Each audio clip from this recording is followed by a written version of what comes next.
Do you struggle with setting boundaries? Do you feel guilty or bad when you say no to something? Do you find yourself being a bit of a doormat or a pushover with the people in your life? If you answered yes, then this video is for you. Today, we are taking a deep dive into all things boundaries. And this video is actually a part 2 to a previous video I did. And I'll be honest, it might be one of my favorite yet. It is jam-packed with goodness, so let's jump in.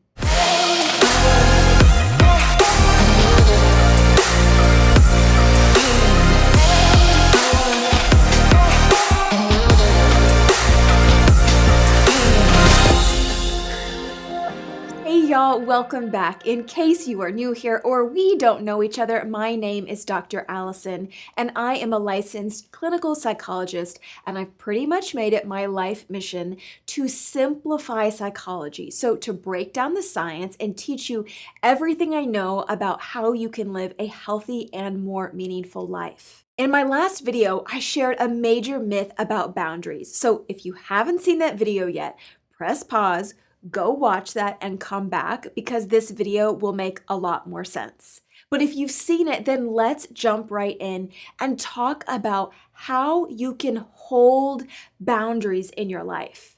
And if you're listening, you're like, wait, Dr. Allison, I don't know what you mean by holding boundaries. I told you, go watch the last video, come back because this video is all about holding boundaries and you need to hear that first part. So today I'm sharing 5 must-know, must-do tips for holding boundaries with people in your life. And first and foremost, I have to say this.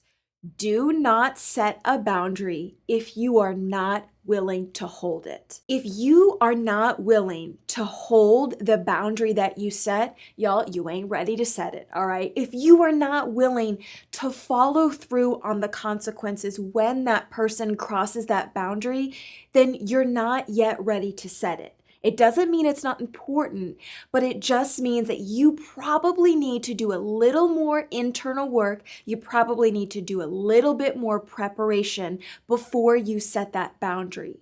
One of the fastest ways to become a doormat or a pushover or to have people continually push or roll past your boundaries is to have a pattern of not holding them.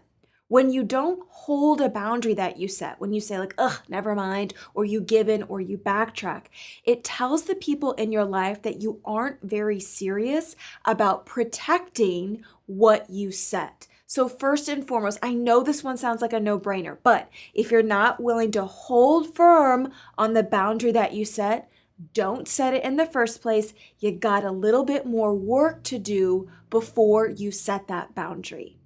All right, number 2, when it comes to boundaries, expect resistance. Expect pushback and expect that the people in your life that you're setting this boundary with are not going to be particularly happy when you set it. And in fact, this resistance and this pushback that you get, it's actually a great sign. And it's a cue to you that you're actually setting a boundary that is necessary, healthy, and important. Right? If you don't get a little bit of pushback from the people you're setting the boundary with, it probably wasn't a boundary that was necessary, right? If the person just immediately is like, okay, cool, I respect that, you probably wouldn't have had to set this boundary in the first place. So resistance is not just normal, it's actually a cue that you're setting a healthy boundary. Years ago, before I became a psychologist, I heard something about boundaries and it has stuck with me for, a decade and a half, which is alarming. That's how long this mission of mine has been. But here's what stuck with me. Do you remember that show Intervention? It was on A&E a long time ago, and it was sort of a reality documentary style series that followed people with pretty significant substance abuse concerns. So if you haven't seen it, they follow them, and at the end of the show or the episode, a therapist or trained professional kind of leads a family and friends to stage an intervention with someone to really help them get the help that they need and get on the road to recovery. Now, in this show, there was one sort of therapist in particular that I really liked. He was very no nonsense, but also very compassionate and calm. And he was preparing a family for an intervention with, I believe it was a woman who I don't remember what her substance concern was, but the mom in particular was talking and she was like, I know my daughter is going to freak out when I set this boundary. I know she's going to get upset. I know she's not going to like it. And he very calmly and very compassionately said, if you are setting a boundary with an addict and they like it, it's probably not a healthy boundary. And that stuck with me. Again, I was probably in my early 20s, just thinking about becoming a psychologist, but I love that idea, right? And it's not just true for people who struggle with addiction. That idea is true across the board. If you're setting a boundary and there's not a little bit of resistance or reaction or pushback, you're probably not setting and holding a firm enough boundary. So, expect, welcome, know that you're going to get some pushback, and that's just part of the deal. Number 3, with that in mind, know that it's probably going to get a little bit worse before it gets better. Y'all, this is just a sucky reality of boundary setting. When you set that boundary and then you're prompted to hold it, your life's going to suck a little bit more than it did before. And when that happens, right, people are going to push back. It's going to feel worse. You're going to feel it probably in your chest or you're going to feel it in your gut. It's going to just, be uncomfortable. And the survival part of your brain is going to want to be like, abort mission, forget this, back down, to heck with this boundary, just bail, forget it. Because the survival part of your brain just wants to restore peace as quick as possible. But this is when it's the most important to hold that boundary. No, it's gonna get worse, but if you can hang in there and you can get past that initial yuckiness, that's when you start to see the shift in behavior. So last video, I talked and shared about a sort of humorous, but if you're the parent of a toddler, you're gonna know it's not actually that humorous, example of setting a boundary when my son bangs his little sippy cup on his tray. It's very exciting for him. Milk splashes everywhere. I'm sure a 2-year-old thinks it's very cool. I, however, do not think it's cool, and I would like my son to not be doing that at 10 years old. So when I set this boundary, right, when I first set the boundary and say, honey, if you keep banging your cup, mama's gonna take it away. Okay, things are okay in the household. But then when he bangs it again and I have to hold that boundary, right? I have to go over and say, okay, buddy, I'm going to take your cup away now. We'll try it again when we serve our meal. When I say that, y'all, all hell breaks loose in our house. He is so unhappy. I've just taken his favorite sippy cup away that was doing lots of cool, tricks and splashy things. When that happens, my son usually cries, yells, waves around, mama, mama. He whines. He uses every amazing technique he has. It got way worse the minute I held that boundary and took the sippy cup away.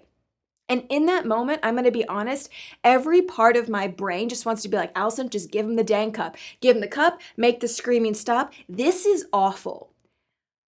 That is just a reality, right? That moment when you hold that boundary and when you enforce it, it is going to get worse. And that doesn't mean that you're doing something wrong. In fact, that again is a sign that you're holding a boundary that is important. So part of this, when it comes to holding boundaries, we have to learn to tolerate the discomfort and the yuckiness and the suck that comes with holding boundaries. All right, number 4. This is so helpful for when you just want to bail on your boundaries. Keep your future self in mind. When you are holding a boundary, you're not doing it for your current self because as we just talked about, it's actually going to get worse for your current self. You are holding that boundary. You're setting those consequences for your future self. In the last video, when we talked about boundaries, I acknowledged that boundaries are a way to protect something that's important to you. Your time, your energy, your sanity, yourself, your bank account, whatever it is. You're holding this boundary as a way to protect something. And so when the resistance and the pushback and all that, flares up and it sucks more, you've got to think of your future self. Why are you holding this boundary? How is it going to make your life better? How is it going to reduce toxic relationships in your life? How is it going to give you back some of your sanity or increase some of the feelings of self-worth that you have? Thinking about that and channeling the future self that is going to be healthier and happier and more sane as a result of holding those boundaries, y'all, that's the person that you got to keep front of mind. Current self, that person's experiencing some yuckiness, but that future self, you've got to keep that person right here front of mind, because that person and that quality of life, that is why you're holding your boundaries. And the last tip that I think will help people, especially if you're someone that feels bad or guilty when you set boundaries, is acknowledge what you will do.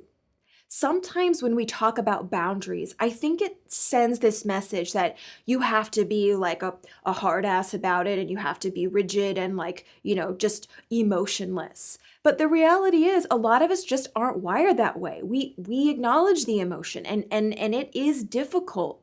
So sometimes when you're holding a boundary, right, you're saying a big fat no to something. So part of the way that you can, I don't know if I want to say soften, but help deliver that no is by delivering a yes and acknowledging what you will do. Now, you don't have to do this. Don't make something up just to make it better, or don't feel like you've got to say yes to something to say no. But here's a good example. Let's say that your boss wants you to start working Saturdays. And let's say you've made it very clear that you're not going to work Saturdays. You are willing to work evenings during the week. You're willing to pick up an extra shift on Monday, but you are not willing to work Saturdays. You've, set that boundary for yourself, and now you're trying to hold it. Let's say your boss is really pushing, right? We could really use the help. You're one of our best people. Gosh, we're really short-staffed on Saturday, right? They're laying it on thick. That's that pushback. That's the resistance. So in that moment, hold firm to your boundary. I'm not going to work Saturdays. That doesn't work for me. I don't have that availability. I can't, or I won't do it. Go ahead, hold that boundary. It's going to feel yucky. It's going to get worse, but hold that. And then you can acknowledge what you will do. Say, I'm not going to work Saturdays. However, I am willing to add an extra evening during the week. I'm not going to work Saturdays, but I am willing to flex on Monday if you need somebody else.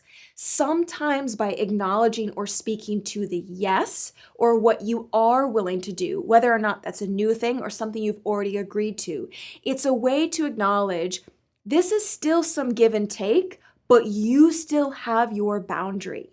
I love that idea. You don't have to be emotionless and cold and rigid. So hold the boundary, but if you want to acknowledge what you will do or what you are willing to do, often that's a way that we can hold boundaries in a way that is more authentic and that speaks to, what we're being asked to do. I hope these 5 things were helpful, and I want to remind you, no matter how many times or how much you use these 5 tips, holding boundaries is not going to be easy. Y'all, I am a professional at this. I've had a lot of training, a lot of experience as a psychologist, and holding boundaries are still hard for me. And they're hard because of that pushback that we talked about. They're hard because of that piece, right? It gets a little bit better, or it gets a little bit worse before it gets better. So if boundaries are hard for you, you're not doing anything wrong. This is just the reality of boundaries. But with these 5 tips, practice consistently, you will find that holding boundaries gets easier, that you can tolerate the pushback and the yuckiness that comes with this territory. As always, I am so grateful that you made time, not just for me, but for you today. My channel is all about helping you live a healthier and more meaningful life. So if you haven't already subscribed, please go do that. That way you'll be the first to know about new videos. And if you want more good stuff, more simplified psychology, come over and find me on my website, drallisonanswers.com. Until next time, y'all, hold those boundaries. You can do it. I'll see you then. Bye-bye.